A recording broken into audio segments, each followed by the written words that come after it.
Lalu ada satu nyamuk lagi, warnanya mirip Anopheles, kita sebutnya nyamuk Culex. Nyamuk Culex itu sama, dia kapan aja ketemu orang atau ketemu mamalia, dia siap untuk menggigit. Ya, tapi dia lebih sering gigit agak siang hari, lebih jarang malam hari. Dia juga bisa menularkan penyakit. Itu yang waktu itu sempat dihebohkan ketika kita berbicara di sesi ketiga terkait Wolbachia. Ada yang menyatakan bahwa nyamuk Aedes yang sudah dikasih bakteri Wolbachia nanti bisa menularkan penyakit yang akan menularkan virus yang kita sebut Japanese encephalitis virus. Itu beda nyamuk, jadi tidak mungkin ya. Dokter, maaf ini nanya dulu dok. Ini ya. Jadi berarti jentik-jentik dari nyamuk yang mengandung demam berdarah ini bukan Aedes aegypti aja kan ya? Kalau yang nyamuk lain tidak menularkan DBB gitu kan? Betul Bu.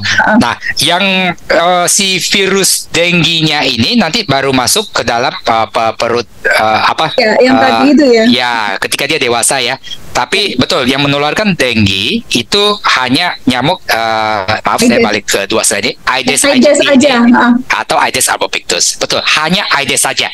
Oke, Ibu Kiki sudah menjawab ya. Mungkin ada tambahan nih ya dok. Ternyata tadi katanya terlepas dari Zoom. Tadi yang di sesi pertama atau bagian pertama dilihat dari slide 1 ada kasus kematian dan kasus DBB. Di Papua itu kok 0 ya? Apakah ini ada hubungannya dengan temperatur dan kelembaban? Itu pertanyaan sangat bagus. Itu dari Bu Asni. Ya, itu pertanyaan sangat bagus.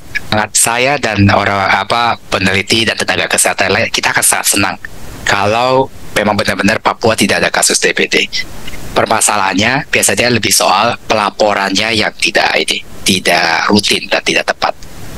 Ketika tadi melihat nanti slide awal dan nanti saya akan share presentasi slide ini juga melewati Bu Sri. Harap agak berhati-hati menginterpretasikan data dari daerah-daerah provinsi yang agak jauh dari Jakarta, karena biasanya tingkat rutinitas pelaporan kasus itu gak sebagus dibanding provinsi-provinsi yang dekat dengan Jakarta. Akibatnya ketika 0, belum tentu itu 0. Bisa juga 1, tidak terdeteksi. Karena kita tahu Papua adalah pulau terbesar yang dimiliki Indonesia dengan penduduk yang paling sedikit dan terdispersi jauh dari mana-mana. Akses pelayanan kesehatan terbatas. Sehingga banyak pasien terlepas dari penyakit apapun itu yang sulit untuk mengakses pelayanan kesehatan.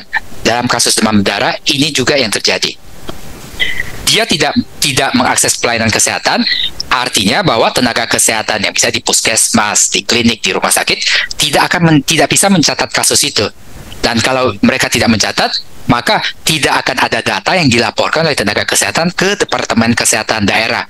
Lalu oleh Departemen Kesehatan, Dinas Kesehatan Daerah, tidak ada kasus yang dilaporkan ke Departemen Kesehatan Nasional. Jadi unfortunately bukan karena itu, bukan karena kasus kelembapan, walaupun nanti akan kita bahas juga, tapi kalau menurut saya pribadi menilainya lebih karena akses pelayanan kesehatan yang lebih sedikit dan laporan yang lebih kurang rutin dibanding provinsi lainnya. Iya, silakan Pak. Oh ya, Pak. Ya. Nah, setelah tadi udah tahu siklus nyamuk, ya kita tahu nyamuk, dalam ini nyamuk Aedes sukanya air bersih, ya, atau air jernih. Maka sekarang adalah saya cuma menampilkan 2 slide, adalah bagaimana cara kita menghindari. Kita udah tahu virus denggi hanya ditularkan oleh gigitan nyamuk. Maka biar tidak tertular penyakit demam denggi atau demam berdarah, maka hindari gigitan nyamuk, ya kan? Logikanya begitu. Nah, bagaimana cara menghindari gigitan nyamuk? Di sini di slide sederhana ini, dan nanti bisa saya tambahkan lagi, ada minimal ada 1 atau 2 hal yang lain. Adalah 1. Kita tahu bahwa nyamuk Aedes tadi dia sukanya menggigit waktu pagi hari, waktu terang tadi ya, beberapa jam, 2 jam setelah matahari terbit dan beberapa jam sebelum matahari terbenam. Jadi kita harap berhati-hati, lebih waspada untuk melihat sekitar kita ada nyamuk gak pas saat itu. Oke. Yang kedua, tentunya pakai repellent kan, repellent atau insektisida ya untuk membasmi nyamuk. Yang ketiga adalah kalau kita beraktivitas, terutama disarankan adalah pakai repellent ya, pakai repellent atau pakai baju yang menutupi, karena nyamuk nggak mungkin bisa menggigit kita, menembus baju kita ya. Nyamuk tidak bisa menembus kain untuk bisa mengisap darah dari kulit kita ya. Lalu sebenarnya ada satu lagi yang dilakukan, walaupun lebih banyak dikaitkan dengan malaria ya, adalah menggunakan kelambu. Bapak saya yakin tahu apa itu kelambu, dimana kita biasa waktu kita tidur kita turunkan jaring yang menutupi tempat tidur kita, dan dengan kelambu itu nyamuk gak bisa masuk sehingga gak bisa ngisap darah kita. Dan dalam beberapa program kelambu itu dikasih insektisida sehingga ketika nyamuknya nempel, nyamuknya akan terpapar oleh insektisida, lalu nyamuknya akan mati. Oke. Jadi itu yang pertama, menghindari gigitan nyamuk. Yang kedua adalah kita kendalikan jumlah nyamuk. Oleh karena itu, ini program yang selalu digaung-gaungkan oleh pemerintah, ya kan? Ingat 3M, menguras, menutup, mengubur. Artinya apa? Menguras bak mandi atau tempat penampung air, agar kalau ada jentik-jentik, kita bisa segera kita buang. Dan kadang orang cuma, oke, yang penting kuras aja. Mereka tidak sikat. Tidak, kalau ibu bapak lihat sekalian, di gambar ini, si anak ini menyikat. Kenapa? Karena makanya kita perlu sikat. Karena kadang telurnya itu menempel di dinding-dinding bak. Jadi kita udah kuras, jentiknya hilang. Tapi telurnya masih menempel di bak nih. Kita tampung air lagi, telurnya dapat air, telurnya menetas jadi jentik. Nah, makanya harus kita kuras dan kita sikat. Lalu kedua, tutup tempat penampungan air, ya.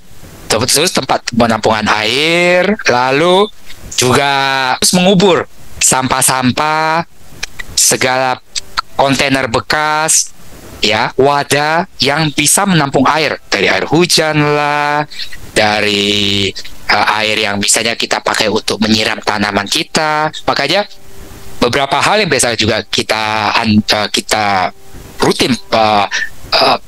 rutin menyampaikan ke masyarakat adalah buat yang suka berkebun, setelah siram tanamannya, biasa kan di bawah pot ada kayak semacam piring untuk menampung air.